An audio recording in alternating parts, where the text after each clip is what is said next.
నమస్కారం వార్తలకు స్వాగతం. ముందుగా ముఖ్యాంశాలు.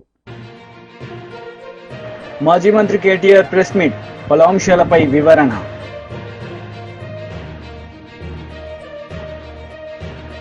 TDP leader Varla Ramaiah press meet, పలు అంశాలపై వివరణ.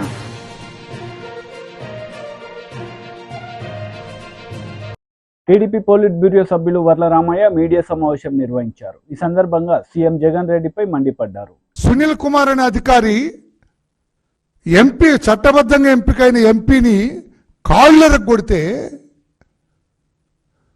చట్టబద్ధంగా దుర్మార్గంగా ఎవరిని కాదంటే అతను మొన్న కూడా చూశారు, ఎవరో మొగుడి పిల్లల కేసు కూడా డబ్బులు తీసుకొని ఎఫ్ఐఆర్ కట్టారట సునీల్ కుమార్ చెబుతూ ఉన్నారు.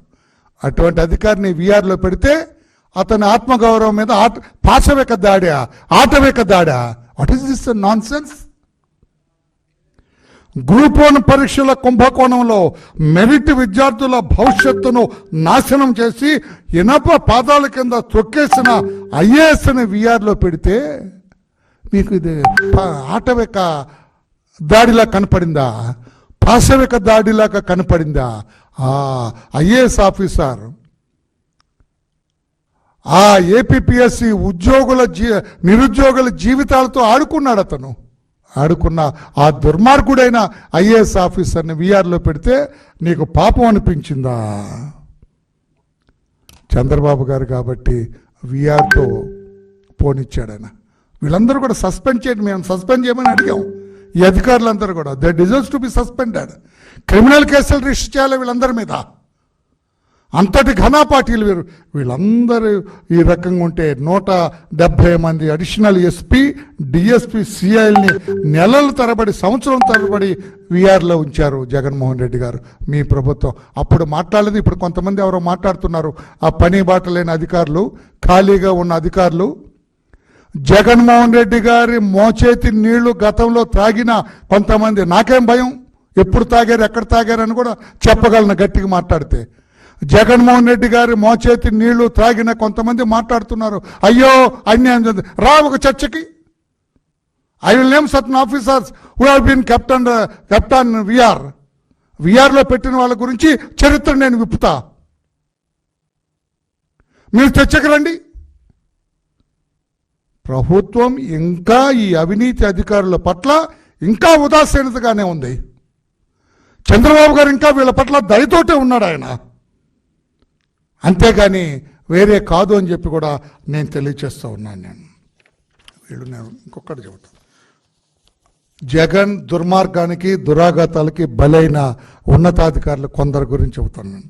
అత్యంత నిబద్ధత కలిగిన ముద్దాడ రవిచంద్ర గారిని 2023 నుంచి ఎన్నికలు అయ్యే వరకు కూడా పోస్టింగ్ అవ్వకుండా వెయిటింగ్లో పెట్టారు. దీని మీద మాట్లాడలేదేం సార్ మీరందరూ? ఇది పాశవిక క్రీడలాగా కనిపించలేదా జగన్మోహన్ రెడ్డికి మీకు? నీతిపరిన శ్రీనరేష్ ఐఏఎస్ గారికి పోస్టింగ్ ఇవ్వకుండా వేధించటం అరాచకం కాదా? 2019లో మీ ప్రభుత్వం ఏర్పడిన తర్వాత యూపీ కేడర్కు చెందిన రాజమౌళి ఐఏఎస్ గారు 14 నెలలు అతను వెయిటింగ్లో పెట్టారు. చివరి 7 రోజుల ముందు పోస్టింగ్ ఇస్తే తర్వాత డెప్యుటేషన్ అయి పాపం యూపీకి పరిగెత్తారు ఆయన. అది ఆటవిక చర్య కాదా? అప్పుడు మాట్లాడలేదే? అప్పుడు మీ నోరు పెగలేదే?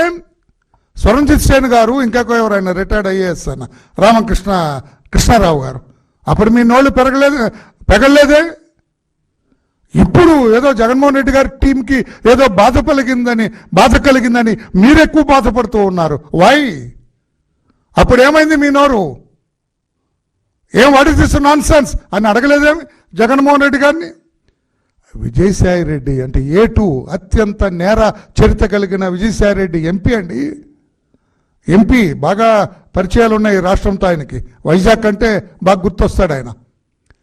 ఆయన్ని కలిసి ఆయన్ని ప్రసన్నం చేసుకుంటే తప్ప సతీష్ చంద్ర అనే ఒక సీనియర్ ఐఏఎస్ ఆఫీసర్కి పోస్టింగ్ రాలేదు. అప్పుడు మాట్లాడలేదేం? సతీష్ చంద్రకి ఎందుకు పోస్టింగ్ ఇవ్వలేదు అని అడగలేదేం? మాజీ మంత్రి కేటీఆర్ మీడియా సమావేశం నిర్వహించారు. ఈ సందర్భంగా పలు అంశాలపై ఆయన మాట్లాడారు. దాని నుంచి అటెన్షన్ డైవర్ట్ చేయడానికి ఇవాళ ఈ రకమైన విన్యాసాలు చేస్తున్నారని నేను అనుకుంటా ఉన్నా. రేవంత్ రెడ్డి కాంగ్రెస్ పార్టీ చెప్పిన ఈ రుణమాఫీ ఏదైతే ఉందో ఇది స్వతంత్ర భారత చరిత్రలోనే అతి పెద్ద ద్రోహం రైతులకి. మేనిఫెస్టోలో మాట ఇచ్చి డిసెంబర్ 9 నాడే 2 లక్షల రుణమాఫీ అని చెప్పి చేసిన అతి పెద్ద మోసం ఈ రుణమాఫీ. ఒక దారుణమైన దగ, ఒక మాయ. రైతన్నలతో ఒక క్రూరమైన పరిహాసం ఆడిన మరి పరిస్థితి ఈరోజు కాంగ్రెస్ పార్టీది. ఒక మాటలో చెప్పాలంటే అడ్డగోలు ఆంక్షలు, అర్థం లేని షరతులు, కొర్రీలు, కూతలు, కోతలు, మొత్తంగా చెప్పినట్టయితే అన్నదాతలను నిండా ముంచిన పరిస్థితి ఈ రుణమాఫీ ద్వారా. అర్హులైన ఎన్నికలకు ముందు ఏం చెప్పారు? డిసెంబర్ 9 నాడు వీడియో మీరు అందరూ చూసే ఉంటారు, మళ్ళీ చూపెట్టి నేను మీకు బోర్ చేయను, సోషల్ మీడియా అంతా తెలుసు. డిసెంబర్ 9 నాడు ఒకటే రోజు ఒకటే సంతకంతో అర్జెంటుగా 2 లక్షల రుణమాఫీ చేస్తా అని చెప్పింది రేవంత్ రెడ్డి. ఒకే సంతకంతో సింగిల్ స్ట్రోక్లో. రెండో మాట ఏమన్నారు ఆయన? నిన్న మొన్నటిదాకా కేసీఆర్ గారు ₹1,00,000 రుణమాఫీ ఏదైతే చేసినారో ఆ రుణమాఫీ పొందిన వాళ్ళు కూడా మీరు అర్జెంటుగా బ్యాంకుకు పోండి, వెంటనే 2 లక్షలు తెచ్చుకోండి, నేను వస్తున్నా, డిసెంబర్ 9 నాడు రుణమాఫీ చేస్తున్నా అని చెప్పిందే రేవంత్ రెడ్డి గారు. అయితే ఈ 2 లక్షల రుణమాఫీ అనే మాట వచ్చినప్పుడు చాలామంది మిత్రులు, రైతులు కానీ జర్నలిస్టులు కానీ చాలామంది ఆలోచన చేసినారు, 2 లక్షల రుణమాఫీ అంటే ఎంత అవుతుంది, ఎంత అవుతుంది అన్నప్పుడు ఇదే రేవంత్ రెడ్డి గారు చెప్పారు. అది కూడా వీడియో ఉంది, మీకు కావాలంటే ప్లే చేస్తా. 40,000 కోట్ల రూపాయలు. ఏ పాటిదయ్యా 40,000 కోట్లు? ఒక్క సంవత్సరం నేను కడుపు కట్టుకుంటే చాలు 40,000 కోట్లు అనాయాసంగా కట్టేస్తా. ఇది ఆయన నోట్లోంచి వచ్చిన మాట, కావాలంటే మీకు ప్లే చేసి చూపెడతా. ఒక్క సంవత్సరం నేను కడుపు కట్టుకుంటే, అవినీతికి పాల్పడకపోతే, ఆయన అన్న మాట రేవంత్ రెడ్డి, మీకు పంపిస్తా కావాలంటే అందరికీ. ఒక్క సంవత్సరం కడుపు కట్టుకుంటే 40,000 కోట్లు అట్ట కట్టేయచ్చు అనాయాసంగా. ఇది ఆయన చెప్పిన మాట. దాని పర్యవసానంగా పేపర్లు రాసింది ఆనాడు. ఏం రాశారు? ఇది సాక్షి పత్రిక. 40,000 కోట్ల రూపాయలతో రుణమాఫీ. ఎట్లా వచ్చారు ఈ అంచనాకు? రేవంత్ రెడ్డి గారు ఏ రోజైతే చెప్పారో ఒక సంవత్సరం కడుపు కట్టుకుంటే 40,000 కోట్ల రుణమాఫీ ఈజీగా చేయొచ్చు అని చెప్పిండో, ఇక ఇది 40,000 కోట్ల లెక్క. ఎట్లొచ్చిండ్రా లెక్కకి? సీఎం చెప్పారు, మొత్తంగా ఎన్నికల వేళ ఏమేం చెప్పిండ్రో అవన్నీ లెక్కలేసి చాలా వివరంగా క్రోడీకరించి పెట్టిండ్రు 40,000 కోట్లని. సరే, మరొక పత్రిక ఏం చేసింది? 40,000 కాదు 35,000 కోట్లు అవుతుంది అని చెప్పి ఈనాడు పత్రిక. ఇక్కడ సాక్షి రాస్తే మళ్ళీ సాక్షి రాసింది వాళ్ళకి ఏదో ఎజెండా ఉందంటారు, అందుకే ఈ పత్రిక కూడా వచ్చిన. ఈనాడు పత్రిక వీళ్ళు ఏమన్నారు? 40,000 కాదు 35,000 కోట్లు అవుతుంది. 35,000 కోట్లు ఎట్లా? సో రేవంత్ చెప్పిందేమో 40,000 కోట్లని, దానికి ఆధారంగా ఒక పత్రిక రాస్తే తర్వాత 35,000 కోట్ల సేకరణ ఎట్లా అని చెప్పి కసరత్తు జరుగుతోంది అంటూ ఈనాడు పత్రిక. వైసీపీ లీడర్ మీడియా సమావేశం నిర్వహించారు. ఈ సందర్భంగా పలు అంశాలపై ఆయన మాట్లాడారు. కానీ ఏది కూడా ఈరోజు ప్రకటించలేకపోయాడు.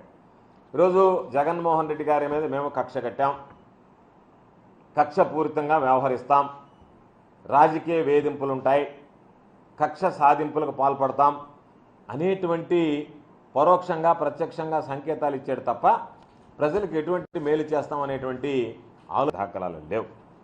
ఈరోజు నిన్ననే లోకేష్ ఒక ట్వీట్ కూడా చేశాడు. రెడ్ బుక్కి సంబంధించినటువంటి మేము రెడ్ బుక్ పాలనని అందిస్తాం, రెడ్ బుక్ పాలనకు కట్టుబడి ఉన్నాం, రెడ్ బుక్ రాజ్యాంగాన్ని అమలు చేస్తామని. ఈరోజు చంద్రబాబు నాయుడు దురదృష్టం, ఆయన ప్రసంగంలో కూడా ఆ రెడ్ బుక్ ఆదేశానుసారం మేము పనిచేస్తాము అనేటువంటి సంకేతాలు ఇవ్వడం, దాని గురించి మాట్లాడడం. ఈరోజు చంద్రబాబు నాయుడు ఒక మాట చెప్పాడు, మొన్నటి జరిగినటువంటి ఎన్నికల్లో ప్రజలు స్వాతంత్రాన్ని సంపాదించుకున్నారు అని చెప్పి మాట్లాడు. అంటే నువ్వు ఎన్నిసార్లు ఓడిపోయావు? అప్పుడు నీ నుంచి ప్రజలు స్వాతంత్రం సంపాదించుకున్నట్టు ఒప్పుకుంటున్నావా? అంటే నీ ఉద్దేశం ఎవరన్నా ఓడి నువ్వు గెలిస్తే మాత్రం ప్రజలు స్వాతంత్రం సాధించుకున్నట్టు, నీకు ఓటు వేయకుండా నిన్ను ఓడిస్తే మాత్రం అది ప్రజల దౌర్భాగ్యం అన్నట్టు. అంటే నీ పాలనను కోల్పోతే అది ప్రజల దౌర్భాగ్యం, నీకు పాలన అందిస్తే మాత్రం ప్రజల స్వాతంత్రం ద్వారా సాధించి నీకు పాలన అందించినట్టుగా భావించడం. కాబట్టి చంద్రబాబు నాయుడు అధికారంలోకి వచ్చిన తర్వాత స్వాతంత్రం పక్కన పెడితే ఎవరికి స్వాతంత్రం ఇచ్చావు నువ్వు? హత్యలు చేసేటువంటి వాళ్ళకి, దౌర్జన్యాలు చేసేటువంటి వాళ్ళకి, అవినీతికి పాల్పడేటువంటి వాళ్ళకి, విధ్వంసం సృష్టించేటువంటి వాళ్ళకి, పేకాట రాయిళ్ళకి, ఇటువంటి వ్యక్తులకి స్వాతంత్రం ఇచ్చావు తప్ప ఎవడైనా నీతిగా నిజాయితీగా న్యాయబద్ధంగా వ్యవహరించేటువంటి వాడు పూర్తిగా నీ ప్రభుత్వంలో స్వాతంత్రం కోల్పోయాడు. మరో మాట చెప్పాడు ఈరోజు చంద్రబాబు. జగన్మోహన్ రెడ్డి గారు ఒక్క ఛాన్స్ అని అడిగారు, ఒక్క ఛాన్స్ ఇస్తే ఈ రాష్ట్రం ఈ విధంగా అయిందన్నాం. అవును, మేము గర్వంగా చెప్తున్నాం.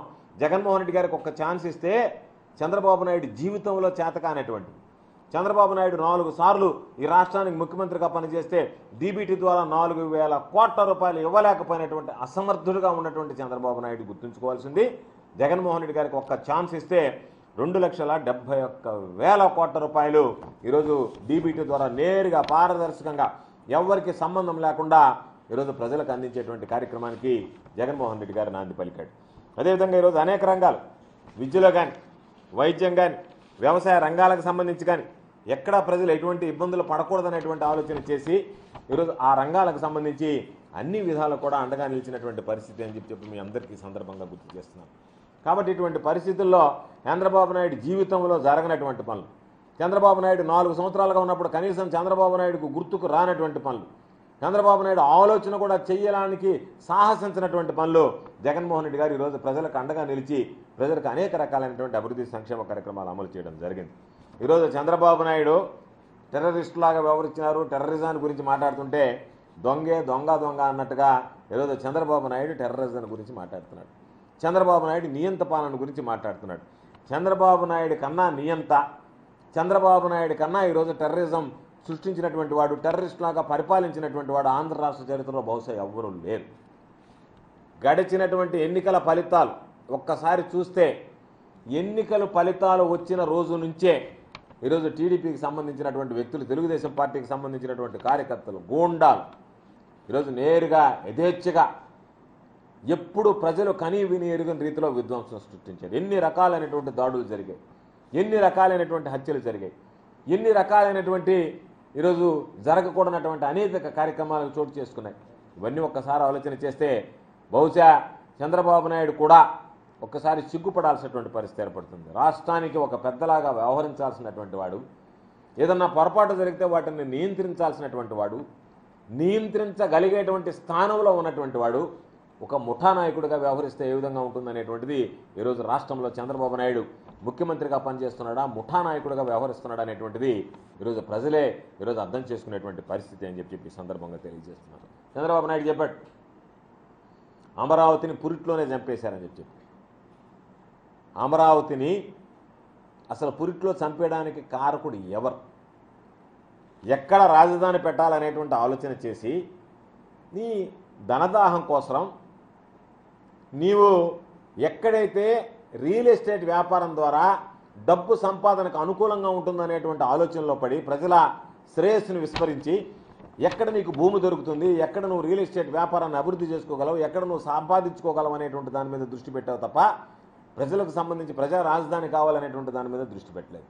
దానివల్ల 5 సంవత్సరాలు నీ పరిపాలనలో మంచి స్థలం అంటే ప్రజలకు ఉపయోగకరమైనటువంటి స్థలం కన్నా నీ ఆదాయ మార్గాలకి ఏదైతే అనువుగా ఉంటుందనేటువంటి దాన్ని అన్వేషించి దానికి సంబంధించినటువంటి ఆ ప్రయత్నంలో జాప్యం చేసి అసలు రాజధాని అనేటువంటి దానిని రియల్ ఎస్టేట్ వ్యాపారానికి ఈరోజు ఉపయోగపడేటువంటి విధంగా తయారు చేసుకున్న తప్ప ప్రజల ఆకాంక్షలకు అనుగుణమైనటువంటి రాజధాని తీసుకురావాలనేటువంటి ఆలోచన నీలో కనిపించలేదు. కాబట్టే రాజధాని విషయంలో జాప్యం జరిగింది. కాబట్టి అమరావతికి సంబంధించి పురిట్లో చంపేసింది ఎవరు అంటే ఆ ఆలోచన రాకముందే, దాన్ని రానివ్వకముందే నిస్వార్థ ప్రయోజనాల కోసం రాష్ట్ర ప్రజల ప్రయోజనాలను తాకట్టు పెట్టావు. కాబట్టే ఈరోజు బీజేపీ లీడర్ మీడియా సమావేశం నిర్వహించారు. ఈ సందర్భంగా పలు అంశాలపై ఆయన మాట్లాడారు.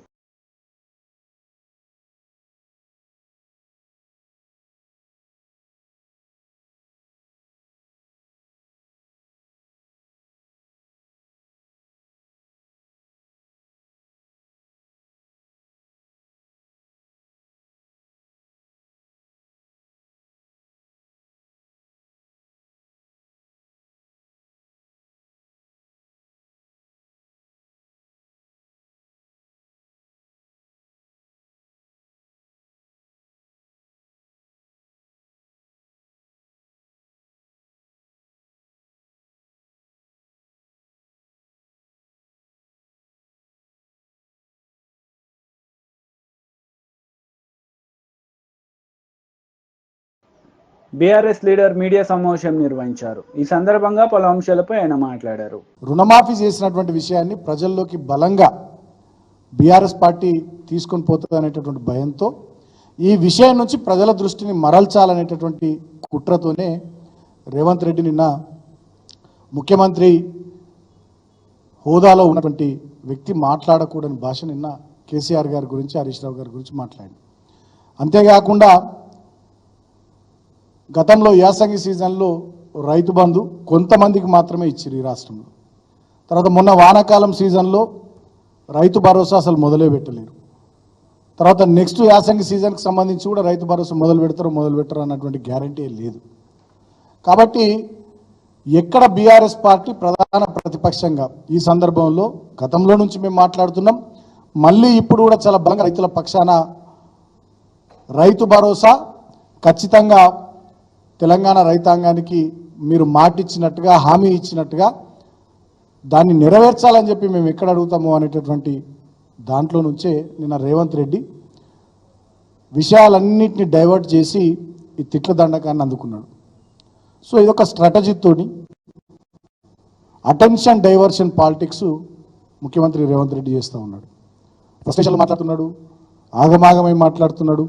ఆయన భాష మీదనే, ఆయన తిట్ల మీదనే ప్రజలు చర్చించుకునేటట్టుగా, అసలు విషయాలు పక్కకు పోయి వెనుకకు పోయి ఈ తిట్ల గురించి మాట్లాడుకునేటట్టుగా, ఈ పరస్పర ఆరోపణలు ప్రత్యారోపణల గురించి తెలంగాణ సమాజం, మీడియా, సోషల్ మీడియాలో చర్చలు జరిగేటట్టుగా ఒక కుట్రపూరితంగా ఆయన చేసినటువంటి వ్యాఖ్యలు నిన్న. కాబట్టి డెఫినెట్గా నువ్వు ఎన్ని కుట్రలు చేసినా, ఎంత ఇష్టం వచ్చినట్టుగా నువ్వు మాట్లాడినా, రేవంత్ రెడ్డి నీ బండారం బయటపడ్డది.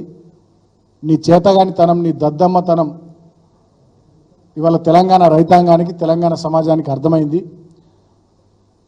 మొత్తం రుణమాఫీ పేరిట తెలంగాణ రైతులను నువ్వు ఏ రకంగా దోకా చేసినావు, ఏ రకంగా దగా చేసినావు, ఏ రకంగా మోసం చేసినావు. ఇవాళ 15 ఆగస్టు నాటికే 2 లక్షల రూపాయల రుణమాఫీ మొత్తం తెలంగాణ రైతాంగానికి చేసేస్తామని చెప్పి అనేక రకాలుగా దాంట్లో కోతలు పెట్టి కేవలం కొద్దిమందికి చేసి మొత్తం చేసినా అని చెప్పి పేపర్ యాడ్లు ఇచ్చుకున్నప్పటికీ కూడా నేను నమ్మే పరిస్థితుల్లో తెలంగాణ సమాజం లేదు అని చెప్పి, ఒక మోసగాని చేతికి ఇవాళ రాష్ట్రం పోయిందని చెప్పి, ఒక ద్రోహుని చేతికి ఇవాళ రాష్ట్రం పోయిందని చెప్పి, ఒక దగాకోరు చేతికి, ఒక రైతు విటకి చేతికి ఇవాళ రాష్ట్రం పోయిందని చెప్పి తెలంగాణ సమాజం, తెలంగాణ రైతాంగం బాధపడే పరిస్థితి ఇవాళ తెలంగాణలో తీసుకొచ్చినావు.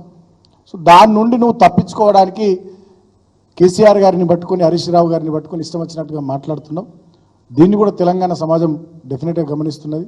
ఖచ్చితంగా రాబోయే రోజుల్లో నీకు తగిన రీతిలో సందర్భం, సమయం వచ్చినప్పుడు తెలంగాణ ప్రజలు బుద్ధి చెప్తారు. నువ్వు మమ్మల్ని ఎన్ని తిట్లు తిట్టినా, మా నాయకుల్ని, మమ్మల్ని ఎన్ని రకాలుగా ఇష్యూస్ డైవర్ట్ చేసి, అటెన్షన్ డైవర్ట్ చేసి ఏదో చేయాలని నువ్వు ప్రయత్నాలు చేసినా బీఆర్ఎస్ పార్టీని భరతం పడుతుంది. మీరు ఇచ్చినటువంటి 6 గ్యారంటీలు, 420 హామీలు నిలబెట్టుకునేదాకా ప్రజల పక్షాన తెలంగాణ సమాజంలో క్షేత్రస్థాయిలో, అదేవిధంగా మీడియా ద్వారా, సామాజిక మాధ్యమాల ద్వారా కూడా మా పోరాటాన్ని కొనసాగిస్తామని చెప్పి సందర్భంగా నేను తెలియజేస్తూ, నేను హరీష్ రావు గారిని పోయి ఏట్లా దూకమంటాడు. అసలు ఏట్లా దూకాల్సింది హరీష్ రావు కాదు, నువ్వు అమెరికా పోయినవు, సౌత్ కొరియా పోయినవు, ఏం పట్టుకొచ్చినావు? ఒక శ్వేతపత్రం విడుదల చేయి. గతంలో దావోస్ పోయినవు, ఏమొచ్చింది తెలంగాణకు? ఒక శ్వేతపత్రం విడుదల చేయి. నీ నాయకత్వంలో ఇవాళ 9వ నెల పరిపాలన నడుస్తున్నది. ఏ ఒక్క వర్గమన్న తెలంగాణలో సంతోషంగా ఉన్నదా రేవంత్ రెడ్డి?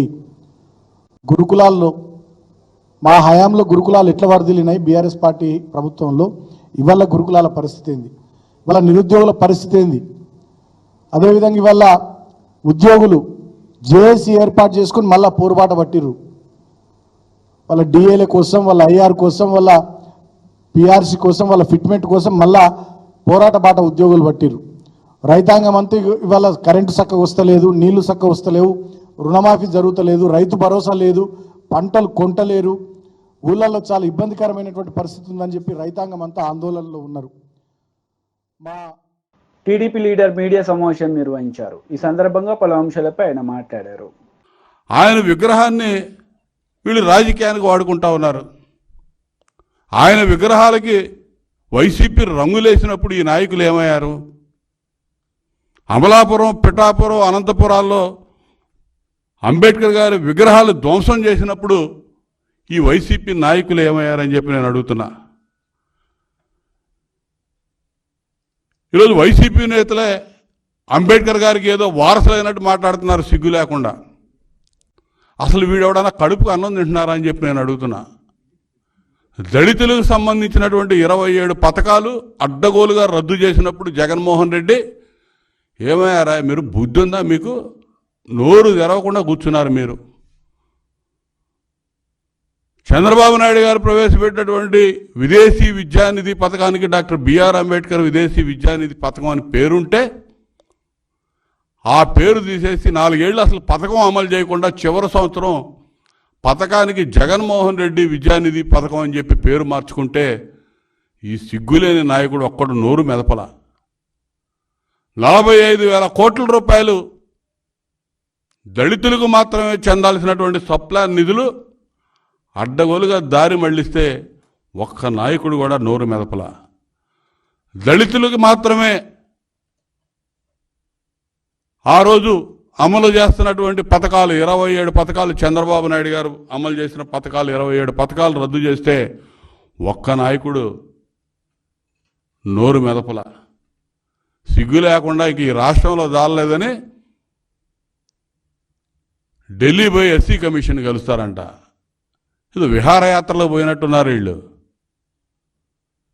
ఆంధ్రప్రదేశ్ రాష్ట్రంలో 5 సంవత్సరాలు అంబేద్కర్ గారి రాజ్యాంగం నిట్ట నిలువున తగలబడిపోయింది. ఇక్కడ ప్రతిరోజు తొంగలో దొక్కారు, పాతాళానికి ప్రతిరోజు పాదాలు పెట్టి తొక్కినటువంటి ప్రభుత్వం ఆ రోజు జగన్మోహన్ రెడ్డి ప్రభుత్వం. ఒక్కడు మాట్లాడలా నాయకుడు అనేవాడు ఎవడు కూడా. వీళ్ళు మాట్లాడతారా? అంబేద్కర్ గారు 125 అడుగుల ఎత్తైన విగ్రహం నిర్మిస్తే ఆ నిర్మాణం దగ్గర అంబేద్కర్ గారి పేరు ఎక్కడ ఉండాలండి? ఇది నిర్మాణానికి సంబంధించినటువంటి ఈ కింద ఏర్పాటు చేసేటటువంటి దిమ్మ ఇది. ఇక్కడ విగ్రహం ఇక్కడ ఉంటే మధ్యలో అంబేద్కర్ గారి పేరు ఉండాలి పెద్ద బోల్డ్ లెటర్స్లో. తీసుకొచ్చి ఒక చివర అంబేద్కర్ గారి పేరు పెట్టి ఈ మధ్యలో ఎక్కడో పెద్ద అంబేద్కర్ గారి కంటే పెద్ద అక్షరాలతో జగన్మోహన్ రెడ్డి పేరు పెడితే కుమిలిపోయినటువంటి వ్యక్తులు, బాధపడ్డటువంటి వ్యక్తులు, అంబేద్కర్ గారి అభిమానులు, అంబేద్కర్ గారు అంటే ప్రాణం ఇచ్చేటటువంటి వ్యక్తులు ఎవరో ఆ జగన్మోహన్ రెడ్డి పేరు తీసేశారు. దానికి తెలుగుదేశం పార్టీకి ప్రభుత్వానికి ఎటువంటి సంబంధం లేదు. బాధాతప్త హృదయంతో ఎవరో ఆ పని చేశారు. నేనైతే వ్యక్తిగతంగా వాళ్ళని మనస్ఫూర్తిగా అభినందిస్తా ఉన్నా. పనికి మాలిన జగన్మోహన్ రెడ్డి పేరు అంబేద్కర్ గారి పేరు కంటే గొప్పగా, పెద్దగా, మధ్యస్థంగా విగ్రహం ముందు ఆయన పేరు పెట్టడాన్ని నేను తీవ్రంగా వ్యతిరేకిస్తున్నా. వ్యక్తిగతంగా తీసేసిన వాళ్ళని అభినందిస్తా ఉన్నా. ఇక్కడ చూడండి అంబేద్కర్ గారి పేరు ఎక్కడుందో. బాబు ఇది కొంచెం జూమ్ చేయ. అంబేద్కర్ గారి పేరు ఎటు చివర ఒక పక్కన చిన్న చిన్న లెటర్స్తో పెట్టి పెద్ద బోల్డ్ లెటర్స్తో మధ్యలో సెంటర్లో జగన్మోహన్ రెడ్డి పేరు, విగ్రహం జగన్మోహన్ రెడ్డిది అన్నట్టుగా పెట్టారు అక్కడ. దాన్ని జీర్ణించుకోలేని కొంతమంది వ్యక్తులు తీసేశారు. తప్పేముంది వాళ్ళు చేసింది? దానికి నానా యాగి చేస్తా ఉన్నాడు ఒక్కొక్కడు వారం రోజుల నుంచి. వార్తలు ముగించే ముందు ముఖ్యాంశాలు మరోసారి. మాజీ మంత్రి కేటీఆర్ ప్రెస్ మీట్, పలు అంశాలపై వివరణ.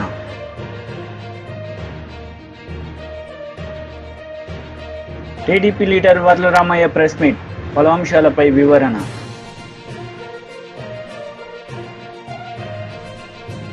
ఈ వార్తలు ఇంతటితో సమాప్తం. తిరిగి ప్రసారమయ్యే వార్తలు మళ్ళీ కలుద్దాం. అంతవరకు సెలవు. నమస్తే.